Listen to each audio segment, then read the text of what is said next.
అలా అయితే ఈ వీక్ వస్తాడు కదా, నామినేషన్కి వస్తాడుగా, అప్పుడే తెలుస్తుంది, అందరికీ తెలుస్తుంది కదా ఏంటి ఏమి అని. నామినేషన్కి వచ్చే ముందే ఖచ్చితంగా కెప్టెన్ అయిపోవడం, 2 వీక్స్ కెప్టెన్ సెకండ్ కెప్టెన్సీ కూడా కొంచెం సెల్ఫిష్ గా ఆడి కెప్టెన్సీ అన్న బిగ్ బాస్కి వెళ్ళింది అందరికీ సాయం చేయడానికి, లేదంటే అవతల వ్యక్తి గురించి ఆలోచించడానికి కాదన్న. మన గేమ్ కూడా మనం చూసుకోవాలి, మన గురించి మనం ఆలోచించాలి. ఇప్పుడు నేను నీ గురించి నేను ఎందుకు ఆలోచిస్తా అన్న? నువ్వు నేను అన్నప్పుడు నా గురించే నేను ఆలోచిస్తా, నువ్వు పక్కనోడు అన్నప్పుడే నీ గురించి ఆలోచిస్తా. ఎక్కడైనా అంతే, ప్రతి ఒక్కడు ఏమంటారు అందరికి ఇచ్చేయాలనే మైండ్ సెట్తో ఉండడం ఎప్పటికీ మంచిది కాదు. ఈవెన్ ఎవరైనా కూడా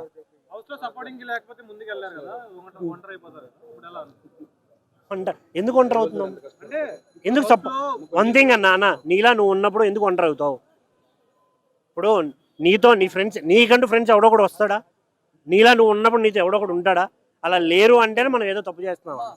మన వెనక నమ్మించి పొడిచే అంత అవి జనాలు కాదన్న, సమ్ టైప్ ఆఫ్ ఫ్యాన్స్ ఉంటారనమాట. కావాలని ఏదో వెనక లాగాలి చేయాలనే టైప్ ఆఫ్ క్యారెక్టర్స్ ఉంటాయి.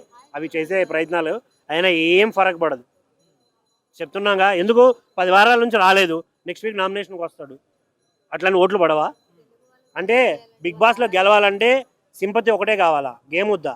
లేకుంటే తెలివి వద్దా? మాటలు వద్దా? చాలా ఉంటాయి కదా, చాలా చూస్తాం కదా.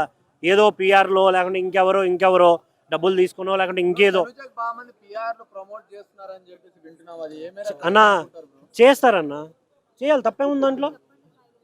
పిఆర్లు చేసుకుంటారు, లేదు అంటే ఇప్పుడు మన నాలంటోడే ఎవడో ఒకటి చేస్తాడు, దాంట్లో తప్పేముంది? చేయడం తప్పు కాదు. ఇంకొకటి వాళ్ళని పొగడడం కోసం, వాళ్ళని గెలిపించడం కోసం ఇంకొకరిని తక్కువ చేయడం తప్పు.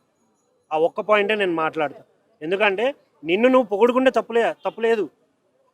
వాడికన్నా నేను గొప్ప అని చెప్పినప్పుడే తప్పు వస్తుంది. అది ఒక్కటి చేయకపోతే చాలు ఎవరైనా.